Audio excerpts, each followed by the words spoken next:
بسم اللہ الرحمن الرحیم۔ تمام تعریفیں اللہ تعالیٰ کے لیے جس کے کرم تلے کرم بھی محتاج کرم نظر آتا ہے، جو رحمان اور رحیم، حلیم و غفار اور ستار ہے۔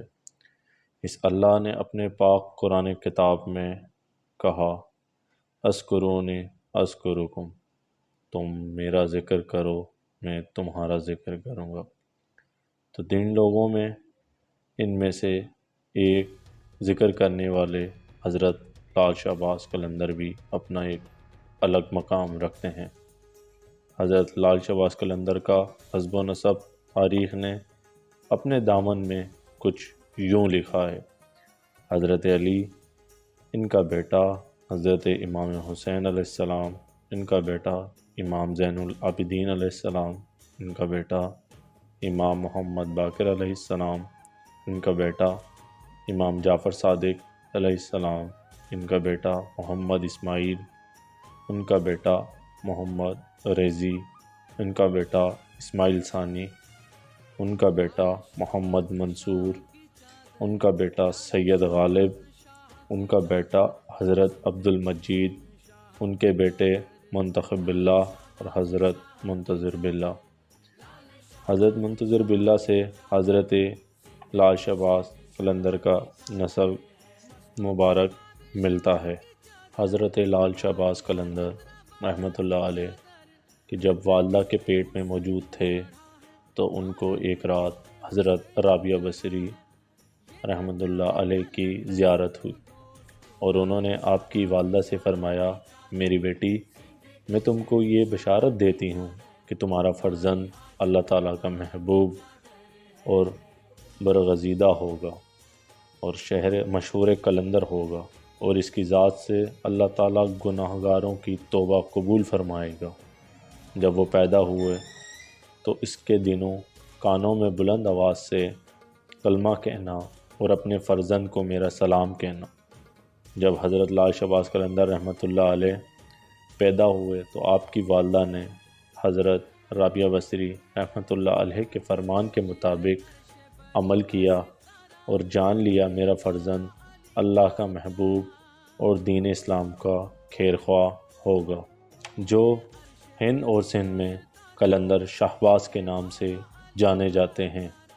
حضرت لال شہباز قلندر کی ولادت جب حضرت کبیر اللہ کے گھر ہوئی تو پورے شہر میں خوشی کا ماحول برپا ہو گیا۔ تمام معزز حضرات کبیر اللہ کے گھر حضرت شہباز قلندر کے دیدار کے لیے جمع ہو گئے۔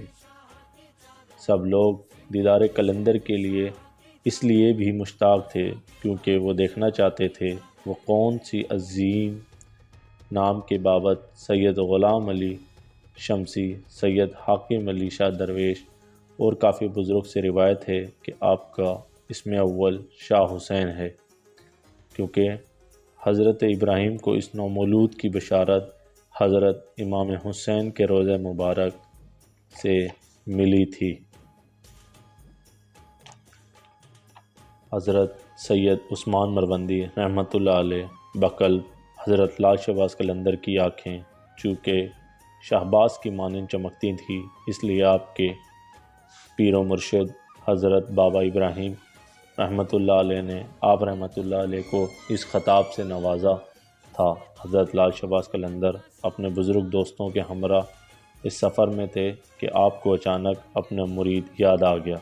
حضرت شیخ رحمۃ اللہ علیہ نے جب اس کا حال پر نظر کی تو یہ تکلیف دہ منظر دیکھا کہ سپاہی اسے کھینچتے ہوئے پھانسی کے گھر کی طرف لے جا رہے تھے۔ یکا مغرب سے سیاہ آندھی اٹھی اور چاروں طرف پھیل گئی اور ہر طرف اندھیرا ہو گیا۔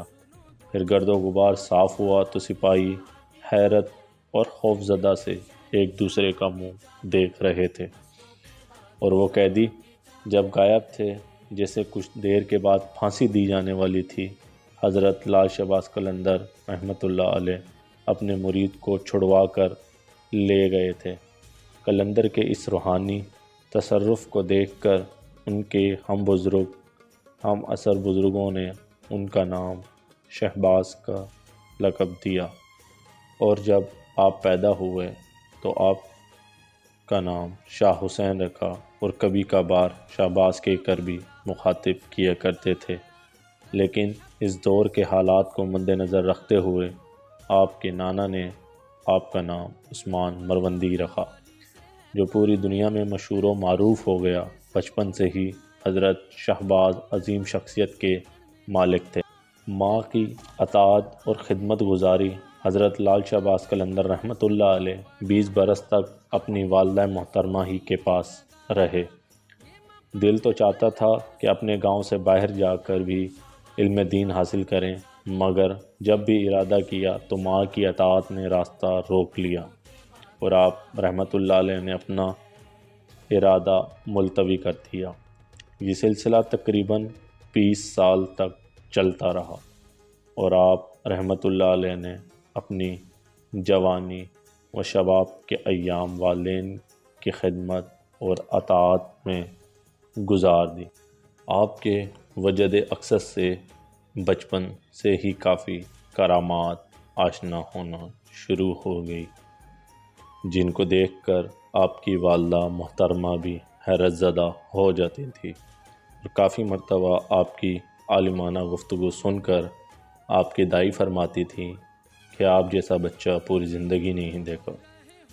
حضرت شہباز قلندر کا ظاہر حسن و جمال بھی اپنے دور کی ایک عظیم مثال رکھتا تھا۔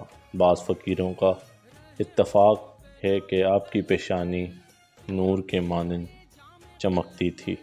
حضرت شہباز قلندر رحمۃ اللہ علیہ کو بچپن سے ہی علم حاصل کرنے کا از خود شوق تھا اور اپنے شوق کی خاطر آپ رحمۃ اللہ علیہ نے بے پناہ محنت کی۔ حضرت لال شہباز قلندر رحمۃ اللہ علیہ کی عمر مبارک ابھی چند برس کی ہی تھی کہ آپ رحمۃ اللہ علیہ اپنے گاؤں کی مسجد میں اسلامی تعلیم کے حصول کی غرض سے بھیجا گیا۔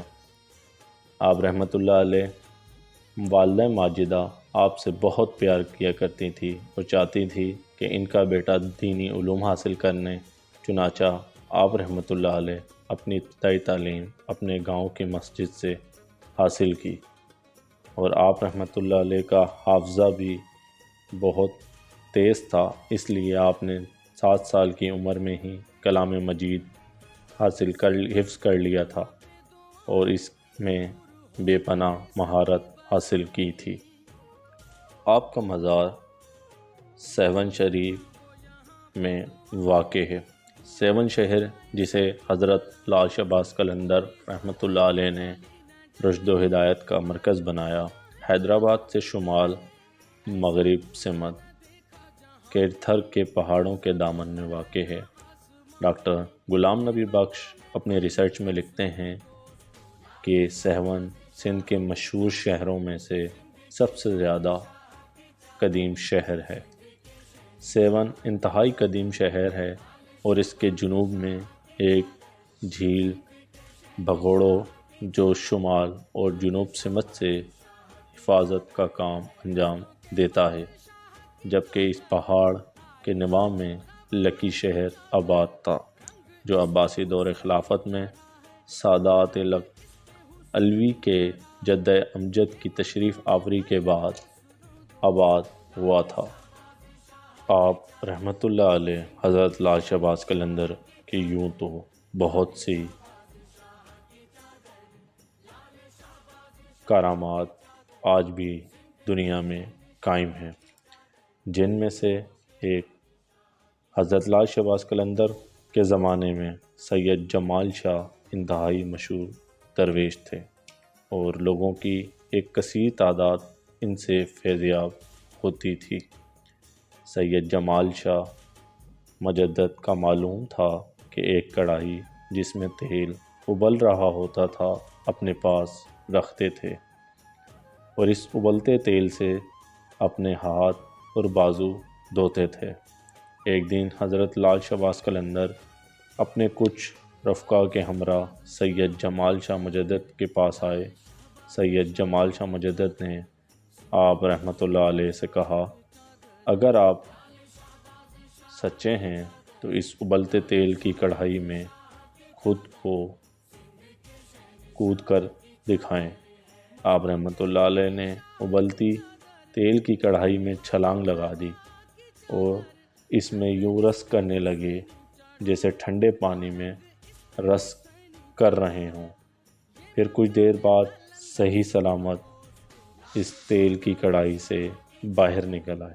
آپ رحمۃ اللہ علیہ حضرت لال شہباز قلندر کی درگاہ میں 3 وقت نوبت لگائی جاتی ہے، ایک شام کے وقت، دوسری رات کے وقت جب دروازہ بند کیا جاتا ہے، اور تیسری تہجد کے وقت جب درگاہ کا دروازہ دوبارہ کھولا جاتا ہے۔ 3 وقتی نوبت کو دھمال کہا جاتا ہے۔ دراصل دھمال ہندی زبان کا لفظ ہے جس کے لغوی معنی شور و غل، تھپ، چوٹ اور دھما چوکڑی وغیرہ کے ہیں۔ اصطلاحاً یہ ایک قسم کا راگ ہے جو فقیری عملہ عموماً الاپتے ہیں۔ حضرت لال شہباز قلندر کے میلے کی دھمال یوں تو روزانہ شام سے شروع ہو جاتی ہے، پھر اپنے 3 اوقات پر بج کر صبح کی اذان سے قبل ختم ہو جاتی ہے۔ ان روزانہ کی دھمال کے لیے چھوٹے نغارے رکھے ہوئے ہیں، لیکن بڑی تقریبات اور بالخصوص میلے کے موقع پر ایک بہت بڑے نغارے استعمال کیے جاتے ہیں، جن کو نگارچی دربار کے بڑے سے دروازے کے اندر کرسی بچھا کر بیٹھ جاتا ہے، اور اس طرح روزانہ دھمال کا نغارہ درگاہ کے اندرونی حصے میں بجتا ہے۔ عرس کے دوران باہر علم کے نیچے نغارے پر چوٹ لگائی جاتی ہے اور مست قلندر کے مست نعروں سے فضا گونج اٹھتی ہے۔ دور دراز کے علاقوں سے حضرت لال شہباز قلندر کے متوالے ہاتھوں میں جھنڈے اور پیروں میں گھنگرو اور ہاتھ میں کڑے ڈالے سہون کی زمین رواں دواں ہوتے ہیں۔ حضرت لال شہباز قلندر کا عرس 18، 19، 20 شعبان 3 روز مسلسل جاری رہتا ہے۔ عام دنوں میں تو سب فقراء مشترکہ طور پر دھمال کرتے ہیں، لیکن عرس کے موقع پر مختلف حلقوں اور گروہوں کے فرقہ جدا جدا دھمال سے اظہار عقیدت پیش